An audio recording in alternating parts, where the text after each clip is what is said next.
Hello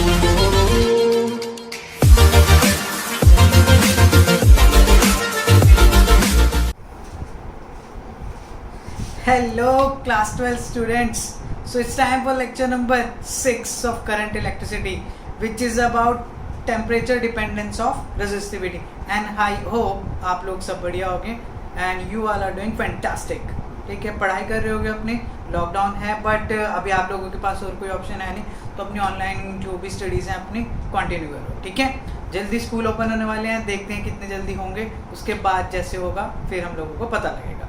so let's start. Temperature dependence of resistivity, ये topic बहुत ज़्यादा इंपॉर्टेंट है. अगर मैं सीबीएसई के पॉइंट ऑफ व्यू से बात करूँ या फिर जेई के नीट के पॉइंट ऑफ व्यू से भी अगर मैं बात करता हूँ, बहुत ज़्यादा इंपॉर्टेंट टॉपिक है. इसके ऊपर कंसेप्चुअल क्वेश्चन, न्यूमेरिकल क्वेश्चन या कुछ थ्योरी पार्ट भी आ जाता है. सबसे ज़्यादा इस पर आते हैं न्यूमेरिकल्स, जो कि आएंगे जेई में, नीट में और सीबीएसई में भी बहुत चांसेस आने के. प्लस इसके कंसेप्चुअल्स आते हैं बहुत ज़्यादा सीबीएसई के पेपर में, या कोई और बोर्ड, स्टेट बोर्ड का पेपर भी, उसमें इसके क्वेश्चन ज़रूर आता है. ठीक है, तो ये टॉपिक करना बहुत ज़्यादा इंपॉर्टेंट है और एक ही बारी में इसको ध्यान से अच्छे से समझ लेना. आपको बुक खोलने की भी ज़रूरत नहीं पड़ेगी, सिर्फ यहीं से नोट्स बना लोगे, मोर देन इनफ है आप लोगों के लिए. ठीक है, so let's start. Temperature dependence of resistivity बहुत ईजी टॉपिक है. टेम्परेचर डिपेंडेंस ऑफ रेजिस्टिविटी और मजेदार भी है. प्लस मैंने क्या कहा, इंपॉर्टेंट तो ये है ही, इसलिए जो भी टॉपिक थोड़ा खतरनाक से इंपॉर्टेंट होता है, मतलब बहुत ज़्यादा इंपॉर्टेंट, मैं उसके आगे स्टार मार्क कर देता हूँ. ठीक है, अब वो कह रहे हैं temperature dependence of resistivity, it means how resistivity varies और changes with temperature, right. So we know we have a relation rho is equals to m upon n e square tau. Yes or no? We know this relation and we are going to use this relation to explain this variation of resistivity with temperature. First of all, we are going to consider the case of metals. First क्या आपका metals. सीधी बात करेंगे, इधर उधर की बात नहीं करेंगे, बीच बीच में टाइम पास कर भी लेंगे, देखेंगे. अब देखो आगे क्या है. मेटल्स की अगर हम बात करते हैं, ध्यान से सुनना. मेटल्स हैं क्या, कंडक्टर्स हैं आपके. कंडक्टर्स के अंदर बेसिकली क्या है, ये हमने देख लिया.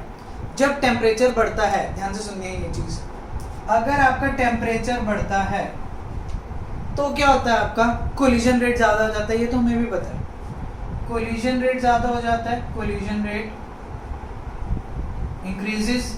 कोलिजन रेट इंक्रीज होने का मतलब क्या, कोलिजन जल्दी हो रहे हैं, तो रिलैक्सेशन टाइम क्या होता है आपका, कम हो जाता है. ये भी हमें पता है. जब रिलैक्सेशन टाइम कम होता है तो आपकी रेजिस्टिविटी क्या होती है, बढ़ जाती है. समझ गए ये चीज़, बहुत आसान है. तो ये चीज़ इतनी सी याद रखो, एक कहानियाँ जो बुक्स के अंदर लिखी हुई, इतनी बड़ी सारी लाइनें, 15-15, 20-20 लाइनें, कुछ नहीं कर रहे हैं, 4 चीज़ें हैं बस. टेम्परेचर बढ़ता है, कोलिजन रेट बढ़ता है, जल्दी कोलिजन्स होती है, हमें पता है. उसके बाद क्या आएगा, रिलैक्सेशन टाइम कम होगा तो रेजिस्टिविटी क्या होगी, बढ़ जाएगी. इससे सिंपल कोई नहीं बताएगा. आगे देखते हैं.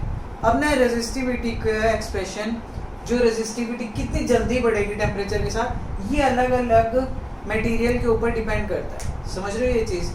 ये नहीं है कि हर एक जो भी मटेरियल है, आपके जितने भी सारे मटेरियल है, कंडक्टर्स की अगर मैं बात करूँ, मेटल्स की बात कर रहा हूँ, कि सबको सेम टेम्परेचर वेरिएशन हमने प्रोवाइड कर दी. सपोज करो 20 से 100 पे लेके गए तो सबकी रेजिस्टिविटी सेम अमाउंट से बढ़ जाएगी, ऐसा नहीं होता. अब ऐसी कौन सी टर्म है जो ये बताती है कि रेजिस्टिविटी कितने अमाउंट से बढ़ेगी. चीज़ को समझ रहे हो. हर एक मेटल के लिए सेम टेम्परेचर वेरिएशन के लिए, अलग अलग मेटल्स हैं, टेम्परेचर वेरिएशन सेम है बट रेजिस्टिविटी वेरिएशन सेम नहीं होगी.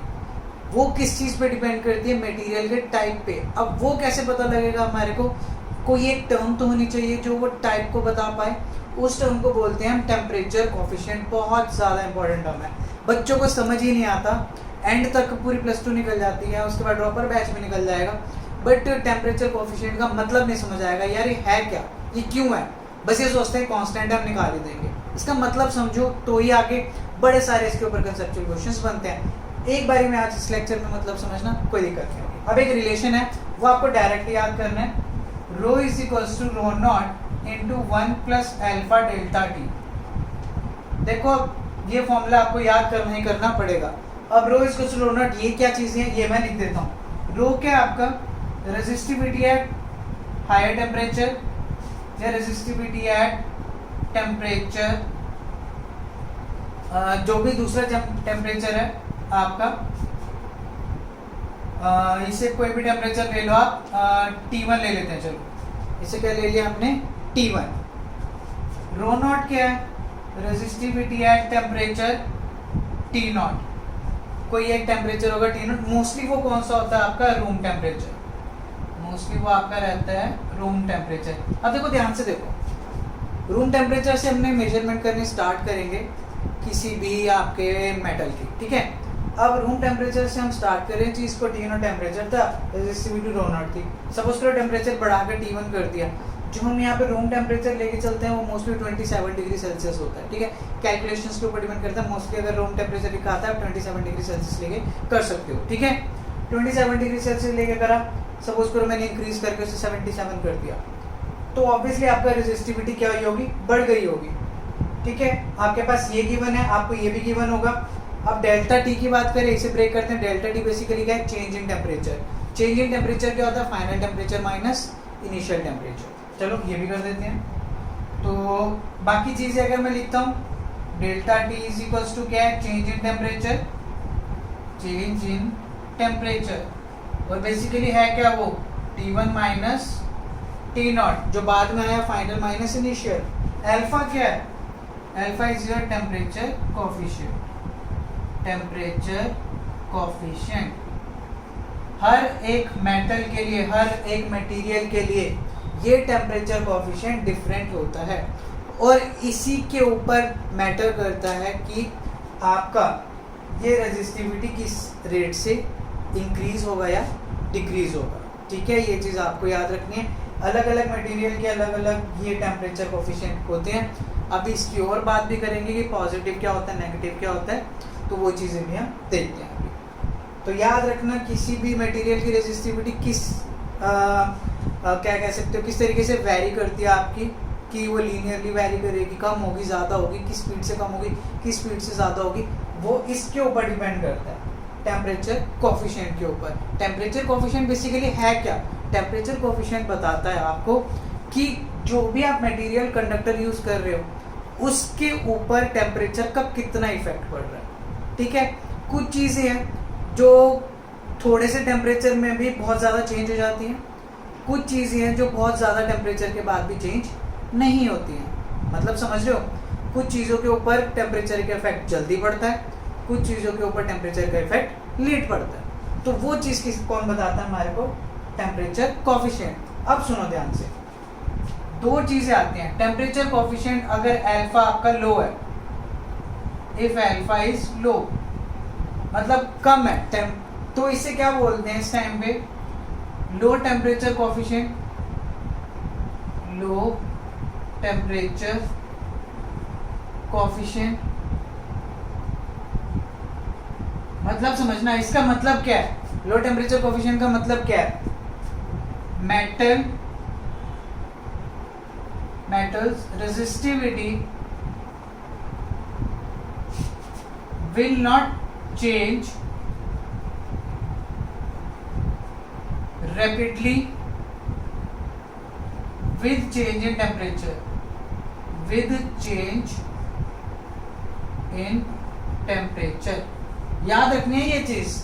अगर अल्फा लो है, इसका मतलब क्या होता है, बहुत इंपॉर्टेंट है, लिखे इतनी मेहनत मैं कभी नहीं करता थियोरी लिखने में, आपको पता है, बट मैंने यहाँ करी है। इसका मतलब कुछ ना कुछ इंपॉर्टेंट चीज़ है, वो ये है कि लो टेम्परेचर कोफिशिएंट का मतलब है कि जो भी आपका वो मटेरियल है, टेम्परेचर के साथ साथ उसकी रेजिस्टिविटी बहुत जल्दी चेंज नहीं होगी। मैंने बोला ना, टेम्परेचर के साथ चीज़ जल्दी भी चेंज हो सकती है और लेट भी।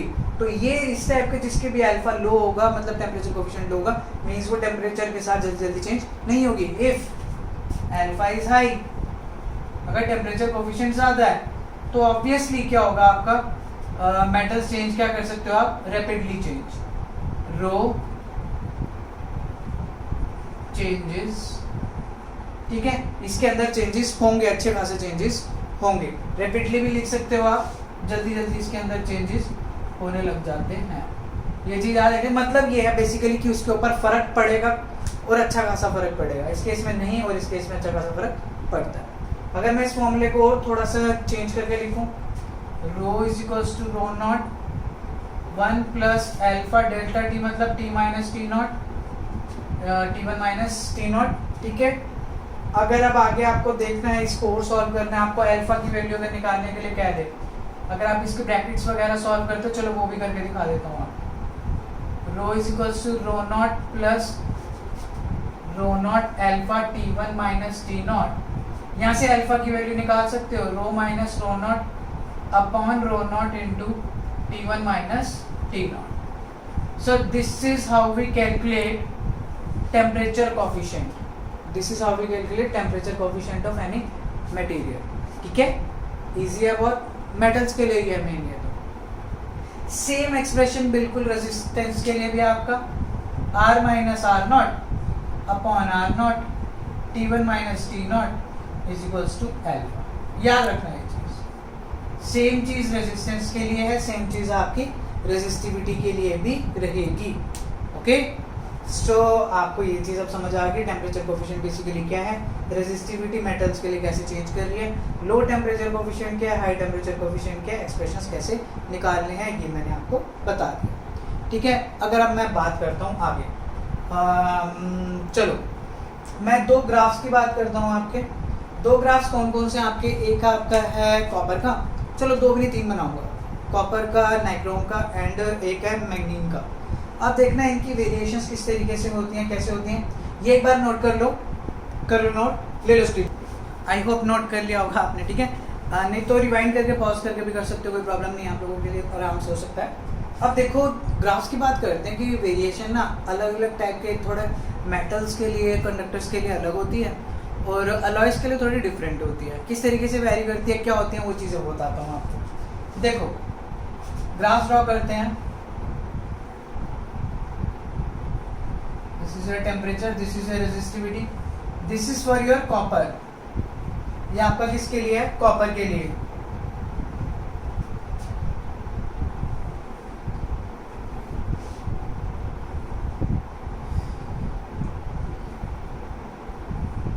This one is for your copper हो गया आपका, this one is for your nichrome, this one is your nichrome, बताऊंगा ये क्या है क्यों है, ठीक है। Nichrome is an alloy. और एक और चीज है मैग्नीन, मैंगनीन नाम याद रखना, इसका ऐसे कुछ ग्राफ रहता है। अब देखो क्या है ये चीजें, किस तरीके से वैरी कर रही है, क्यों ऐसी है, वो बताता हूँ, ध्यान से सुनना। वो कहता है जब रूम टेम्परेचर है एब्सोल्यूट जीरो, ये सारे ना केल्विन में है, एक तो पहली बात ये सारे किसमें है, केल्विन।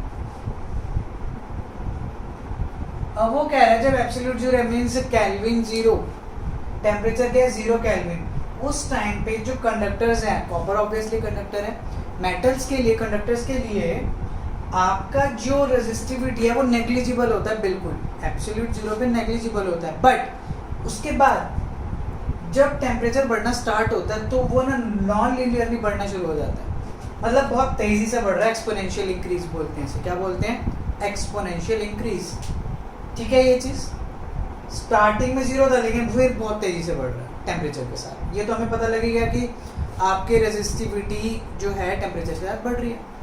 अब अलॉयज की बात करते हैं, नाइक्रोम की अगर मैं बात करता हूँ, इसका जो T जीरो है, टेम्परेचर जीरो है, तो इसकी वैल्यू जीरो नहीं है, रेजिस्टिविटी की वैल्यू जीरो नहीं है, बट बाद में इसकी वेरिएशन हो रही है, लेकिन वो लीनियर वेरिएशन है, नॉन लीनियर वेरिएशन नहीं है।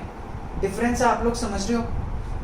अब इसका मतलब क्या है, इसकी रेजिस्टिविटी स्टार्टिंग में rho at the start is negligible,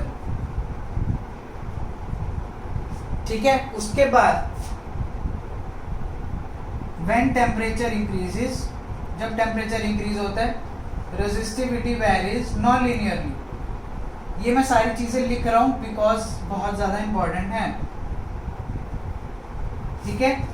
row at the start is negligible, तो हमने जीरो के अराउंड दिया, बट टेम्परेचर बढ़ेगा तो रेजिस्टिविटी नॉन लीनियरली इंक्रीज होगी, नॉन लीनियरली इंक्रीज, ठीक है। लीनियरली लिख लो आप, चलो याद रखोगे ये चीज।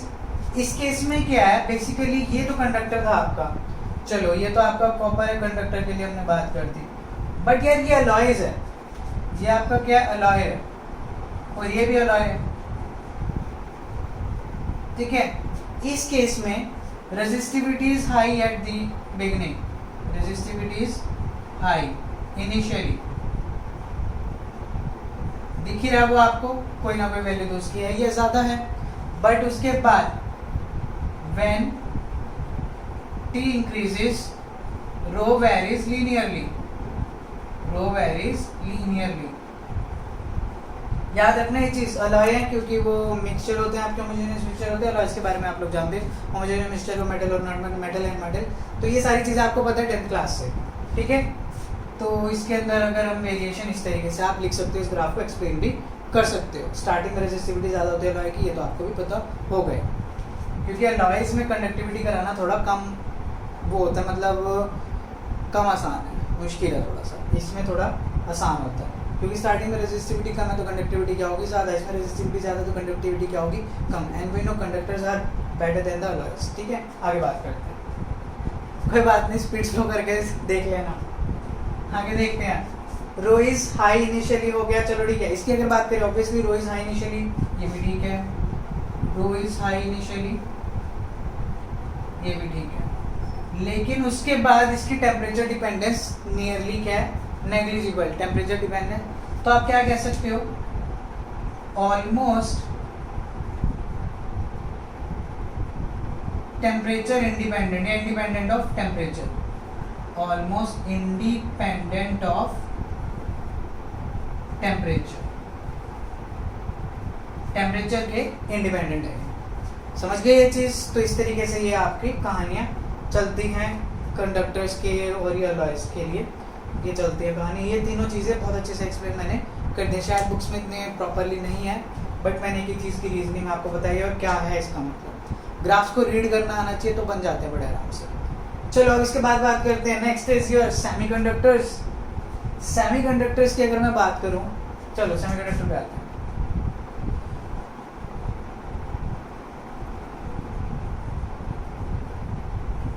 देखो सेमीकंडक्टर्स के अंदर ना एक्चुअली एक चक्कर होता है, चलो आप पहले ये नोट कर लो, स्क्रीनशॉट लो, दे लिया, रब कर लो। सेमीकंडक्टर्स के अंदर देखो क्या चक्कर है, सेमीकंडक्टर्स में ना एक तो आपका बैंड का चक्कर होता है, वैलेंस बैंड, कंडक्शन बैंड का, बताते हैं चलो क्या सीन है वो। और एक वेरिएशन का formula n is equals to n not e raise to the minus eg upon kBt। काफी गंदा सा एक्सप्रेशन आ गया है, कोई बात नहीं, ये आपकी नंबर डेंसिटी है, नंबर डेंसिटी ऑफ इलेक्ट्रॉन्स है ये, number density of electrons. Actually इसके अंदर पता है क्या होता है, जब टेम्परेचर बढ़ता है ना तो रेजिस्टिविटी उल्टा कम हो जाती है, कंडक्टिविटी बढ़ जाती है। अब ये प्रोसेस कैसे होता है ये देखो,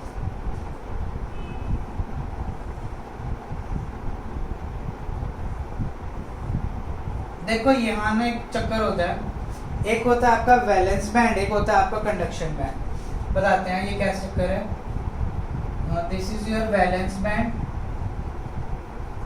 and this is your conduction band. अब कोई भी आपका मटेरियल है, सेमीकंडक्टर है, वो जब तक कंडक्ट नहीं करेगा जब तक आपके इलेक्ट्रॉन्स वैलेंस बैंड में, आपके इलेक्ट्रॉन्स कहाँ पे है, वैलेंस बैंड में है, तो वो कंडक्ट नहीं करेगा, ठीक है। और ये जो बीच का गैप है इसे बोलते हैं energy gap, this is your energy gap. अब ये आपका एनर्जी गैप हो गया, जब तक वैलेंस बैंड यहाँ पे है तो वो कंडक्ट नहीं करेंगे। एनर्जी गैप Eg होता है आपका, जो कि मैंने यहाँ पे लिख भी रखा है, इसका मतलब भी आपको समझ आ जाएगा। लेकिन अब एक सिंपल सी बात सुनो, जब आप टेम्परेचर इंक्रीज करते हो, टेम्परेचर इंक्रीज करने का मतलब क्या, बेसिकली आप एनर्जी प्रोवाइड कर रहे हो। जब इलेक्ट्रॉन्स को एनर्जी मिलती है तो वो क्या करते हैं, आउटर मोस्ट शेल से बाहर आते हैं, मीन्स कुछ ना कुछ उनके अंदर मोशन होता है। इस केस में क्या होता है, जब इलेक्ट्रॉन्स जो वैलेंस बैंड में प्रेजेंट है, due to increase in temperature they gain some energy, ठीक है, जब वो एनर्जी गेन करेंगे तो they try to jump from this valence band to this conduction band. तो ये यहाँ मूव करने की कोशिश करते हैं, ऐसे ये यहाँ पहुंच जाएंगे, यहाँ पहुंच गए। ठीक है, एनर्जी एटलीस्ट उतनी होनी चाहिए जितना ये एनर्जी गैप है। एनर्जी गैप मतलब कुछ एनर्जी होगी। अब हमारे को एनर्जी कहाँ से मिल रही है? इंक्रीज इन टेम्परेचर से। तो टेम्परेचर जब तक बढ़ना चाहिए, जब तक उस टेम्परेचर बढ़ने की वजह से आपकी एनर्जी इस एनर्जी गैप के इक्वल या उससे ज़्यादा ना हो। याद रखोगे, सपोज करो वो एनर्जी मैंने E मान ली, E is energy due to increase in temperature, energy due to temperature increase. Temperature ऐसे में इंक्रीज एरो के ऊपर दिखा दिया। ठीक है, देयरफॉर ये जो E है must be greater than equal to Eg। ये जब उससे ग्रेटर देन या इक्वल होगा तो ही आपका ये सेमीकंडक्टर की कंडक्टिविटी स्टार्ट होती है। That is electron will start moving from this valence band to conduction band. ठीक है, ये चीज़ आपको क्लियर होगी। अब क्या होगा, फिर हम कह सकते हैं टेम्परेचर बढ़ रहा है। अब हुआ क्या, कंडक्शन बैंड में जाने लगे मतलब इलेक्ट्रॉन्स मोशन करेंगे, मोशन करेंगे मतलब कंडक्ट करेंगे। कह नहीं सकते हम टेम्परेचर बढ़ने से कंडक्टिविटी बढ़ गई, बड़ी नहीं बढ़ी, क्योंकि आपके इलेक्ट्रॉन डेंसिटी बढ़ रही है वहाँ पे, तो कंडक्टिविटी इंक्रीज होगी। इट सिंपली मीन्स रेजिस्टिविटी क्या होगी आपकी, कम। रीजनिंग समझ आई होगी आप लोगों को पूरी की पूरी। एनर्जी चाहिए, कितनी चाहिए? एनर्जी गैप से ज़्यादा या इक्वल। कहाँ से आएगी? टेम्परेचर इंक्रीज करने से आएगी। जैसी एनर्जी उसके इक्वल या ज़्यादा होगी तो इलेक्ट्रॉन आपके वैलेंस बैंड से कंडक्शन बैंड में जाना स्टार्ट करेंगे। जब वो वहाँ जाएंगे तो ऑब्वियसली कंडक्शन बैंड में they are free to move, in valence band they are not free to move. और जब फ्रीली मूव नहीं कर सकते तो कंडक्ट नहीं करेंगे। यहाँ पे फ्रीली मूव कर सकते हैं तो कंडक्ट करेंगे। जब वो कंडक्ट करेंगे तो ऑब्वियसली कंडक्टिविटी इंक्रीज होगी, रेजिस्टिविटी क्या हो जाएगी, कम। कहानी खत्म। ठीक है, स्पीड स्लो करके भी देख सकते हो, बट ऐसे तेज तेज पढ़ाने में मज़ा आता है आप लोगों को भी कि जल्दी हो रहा है काम, चीज़ समझ आनी चाहिए। तो हम क्या कह सकते हैं, टेम्परेचर बढ़ा, रेजिस्टिविटी क्या होगी, कम। नॉन लीनियर वेरिएशन बोलते हैं। अगर आप इसको भी एक्सप्रेशन से, मैथमेटिकल एक्सप्रेशन से आपके दिमाग में आना चाहिए ऐसे क्यों नहीं है, मीन्स ऐसे क्यों नहीं आया, ये इसी तरीके से क्यों आया, तो वो भी कर लेते हैं। देखो ये एक्सप्रेशन है आपका नंबर डेंसिटी का, एंड नंबर डेंसिटी सीधे सीधे रिलेट करती है आपकी कंडक्टिविटी से। जितनी ज़्यादा नंबर डेंसिटी होगी, मतलब जितने ज़्यादा इलेक्ट्रॉन्स होंगे पर यूनिट वॉल्यूम, तो उतनी ज़्यादा कंडक्टिविटी होगी। तो मैं कह सकता हूँ जो आपकी नंबर डेंसिटी है वो कंडक्टिविटी के प्रोपोर्शनल है। तो इट सिंपली मीन्स जो ये नंबर डेंसिटी है वो रेजिस्टिविटी के इनवर्सली प्रोपोर्शनल हो जाएगी। लॉजिक समझ रहे हो? कंडक्टिविटी के डायरेक्टली प्रोपोर्शनल ये चीज़ है नंबर डेंसिटी, क्योंकि नंबर डेंसिटी क्या है, इलेक्ट्रॉन्स पर यूनिट वॉल्यूम। जितना ज़्यादा इलेक्ट्रॉन्स होगी उतनी ज़्यादा कंडक्टिविटी होगी, लेकिन जितनी ज़्यादा कंडक्टिविटी होगी रेजिस्टिविटी उतनी कम होती है। Means resistivity and conductivity are inversely proportional, therefore number density and resistivity are inversely proportional. याद रहेगी ये चीज़, ठीक है? तो ऐसे लिख सकते हैं n is proportional to sigma but inversely proportional to rho. तो I can write something like this. Clear है ये चीज़? बहुत सिंपल है। नंबर डेंसिटी ज़्यादा, कंडक्टिविटी ज़्यादा, तो रेजिस्टिविटी कम। तो अब ये सीधा रिलेशन यहाँ पे करते हैं। क्या कर सकता हूँ मैं इसे, 1/ρ is equals to 1/ρ0 e raise to the minus Eg/kBt। तो जब इसे और थोड़ा सॉल्व करके लिखोगे ρ is equals to ρ0 e raise to the Eg/kBt। समझ आ गई होगी ये चीज़ आप लोगों को? ये एक्सप्रेशन इंपॉर्टेंट है। तो ये एक्सपोनेंशियल वेरिएशन यहाँ पे दिख रही है, जो भी मैंने यहाँ पे भी दिखा दिया, याद रखनी है ये चीज़, ठीक है? तो ये था आपका रेजिस्टिविटी का लेना देना टेम्परेचर के साथ in case of semiconductors and insulators भी लिख सकते हो आप। इंसुलेटर भी इसके अंदर ही डिस्कस कर देते हैं, एंड इंसुलेटर्स, ठीक है? अब इंसुलेटर कैसे इसी के अंदर पता लग जाता है, ध्यान से सुनना।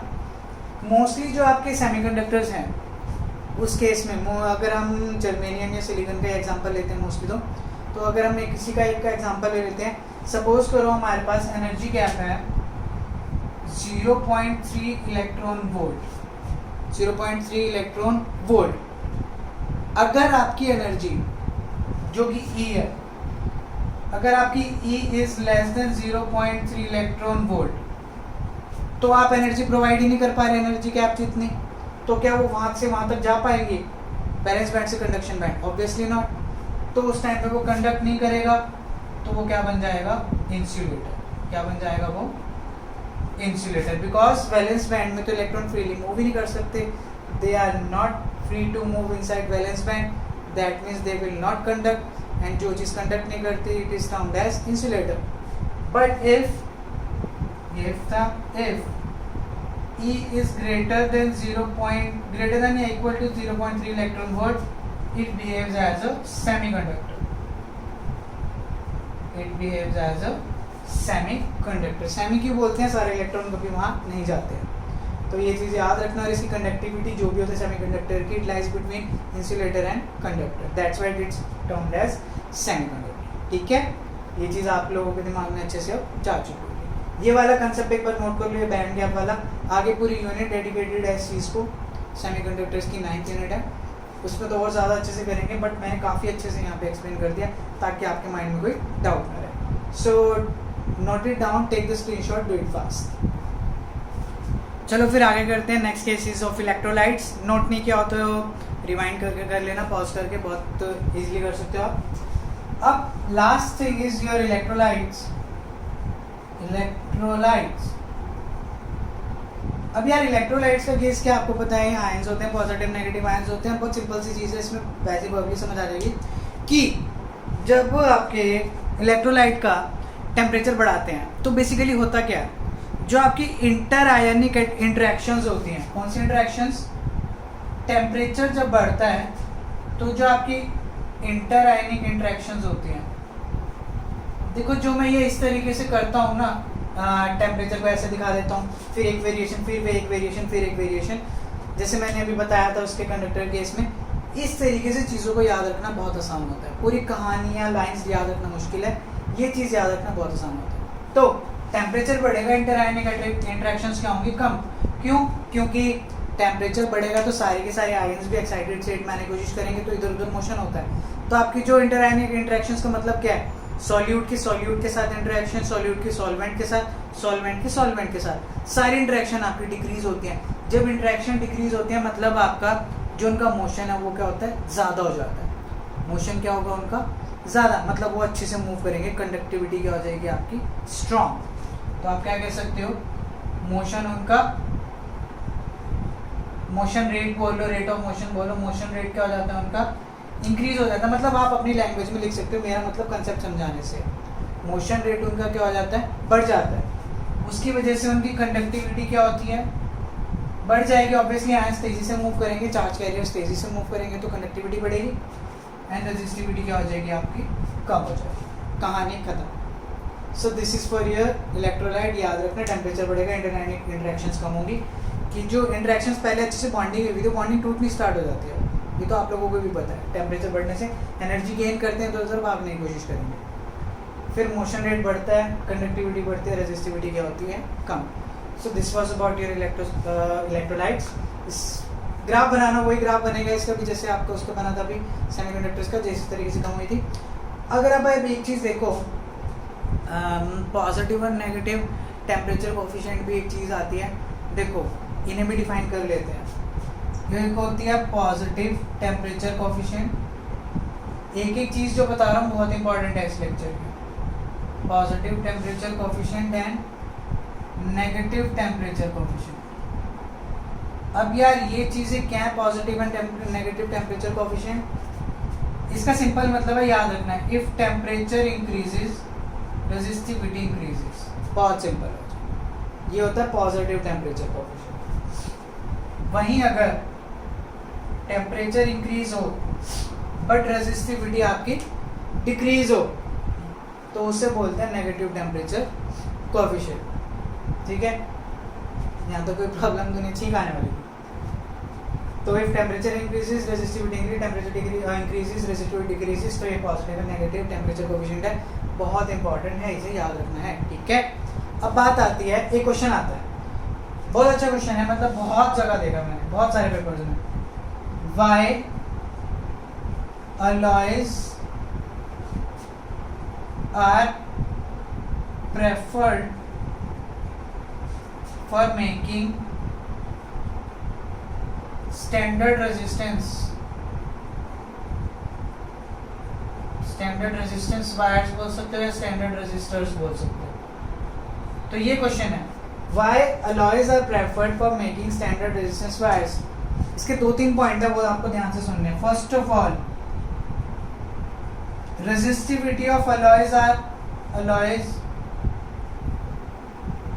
Is high. ऑब्वियसली हमने ये चीज देख भी लिया, रेजिस्टिविटी उनकी हाई होती है। सेकंड, लो टेम्परेचर कोफिशिएंट, ये सबसे इंपॉर्टेंट चीज है, लो टेम्परेचर कोफिशिएंट। इसका क्या मतलब है, टेम्परेचर के साथ उनके ऊपर वेरिएशन कम है। तो लिख भी लो चाहे, less variation with temperature, less variation in resistivity with delta T. Delta T मतलब change in temperature. Third point क्या है आपका, जो आपके एनवायरमेंटल फैक्टर्स होते हैं, प्रेशर वगैरह, उसका इम्पैक्ट कम पड़ता है। Less impact of environmental factors लिख लो चाहे आप, एनवायरमेंटल फैक्टर्स, बहुत कम वेरिएशन होती है इसके अंदर। हम भी तो यही चाहते हैं कोई भी चीज़ यूज़ करें यार, टेम्परेचर का ज़्यादा फर्क ना पड़े उसके ऊपर, प्रेशर वगैरह का, ह्यूमिडिटी का फर्क ज़्यादा ना पड़े। तो ये 3 पॉइंट है जो आपको याद रखने होंगे इस क्वेश्चन के अंदर। सीधे 2-3 नंबर आएंगे आपके, एक में भी आ जाता है, 2 में भी आ जाता है। तो ये आपको याद रखना। कई बार होता है ये मल्टीपल चॉइस में भी आ जाता है, तो आपको ये ऑप्शंस याद रखने पड़ेंगे कि रेजिस्टिविटी हाई है, लो टेम्परेचर कोफिशिएंट है। देखो एक चीज़ में कंफ्यूजन नहीं होनी चाहिए आपको, जो कि क्या है, लो और हाई टेम्परेचर कोफिशिएंट, पॉजिटिव और नेगेटिव। ध्यान से सुनो डिफरेंस क्या है। लो और हाई को आप एक साथ लेके चलते हो। लो टेम्परेचर कोफिशिएंट का सिंपल मतलब है, टेम्परेचर अगर आप कुछ भी चेंज कर रहे हो, कम कर रहे हो, बढ़ा रहे हो, तो रेजिस्टिविटी में चेंज ज़्यादा नहीं आ रहा है। ध्यान से सुनना, लो टेम्परेचर कोफिशिएंट का मतलब है अगर आपका टेम्परेचर चाहे बढ़ रहा हो चाहे कम हो रहा हो, चाहे बढ़े चाहे कम हो, रेजिस्टिविटी पे बहुत ज़्यादा फर्क नहीं पड़ेगा, उसे बोलते हैं लो टेम्परेचर कोफिशिएंट। बट अगर मैं बात करूँ हाई टेम्परेचर कोफिशिएंट की, अगर टेम्परेचर बढ़ रहा है या कम हो रहा है तो रेजिस्टिविटी भी बहुत तेज़ी से कम होती है या बढ़ती है। याद रखोगे, लो मतलब वेरिएशन कम होती है, हाई मतलब वेरिएशन ज़्यादा होती है। ये तो हाई लो टेम्परेचर कोफिशिएंट की बात होगी। लेकिन अगर मैं पॉजिटिव नेगेटिव टेम्परेचर कोफिशिएंट की बात करता हूँ, यहाँ हम वेरिएशन की डायरेक्शन भी डिफाइन कर रहे हैं कि अगर टेम्परेचर बढ़ेगा तो रेजिस्टिविटी बढ़ेगी। मैंने वहाँ क्या कहा था, टेम्परेचर चाहे बढ़े चाहे कम हो, चेंज होगी। मैंने कहीं कम या बढ़ना नहीं कहा। यहाँ पे मैं बता रहा हूँ टेम्परेचर चेंज होगा तो रेजिस्टिविटी, टेम्परेचर बढ़ेगा तो रेजिस्टिविटी बढ़ेगी। इस केस में टेम्परेचर अगर बढ़ेगा तो रेजिस्टिविटी कम होगी। ये ऐसी चीज़ें मैंने आपको बताई हैं जो आपको पूरी +2 कवर करने के बाद या ड्रॉपर्स तक भी कवर करने के बाद कई बार क्लियर नहीं होती हैं स्टूडेंट्स को। कईयों को पहली बार में क्लियर हो जाती हैं। मैं सब स्टूडेंट्स की बात नहीं कर रहा, मेजॉरिटी ऑफ स्टूडेंट्स की बात कर रहा हूँ जिनको मैंने देखा है। ठीक है, अब आपको कोई प्रॉब्लम इस चीज़ में नहीं होनी चाहिए। राइट, सो आज का लेक्चर यहीं तक था। आई होप आप लोगों को चीज़ समझ आ रही होगी। लेक्चर्स को लगातार फॉलो कर रहे होगे और लॉकडाउन को भी फॉलो कर रहे होगे। अपना ध्यान रख रहे होगे। नेक्स्ट लेक्चर में देखते हैं मैं कौन से टॉपिक्स के साथ आता हूँ, मुझे भी नहीं पता, देखेंगे जो भी होगा। So see you in the next lecture. Thanks for watching. I really appreciate your time. All the best and bye bye.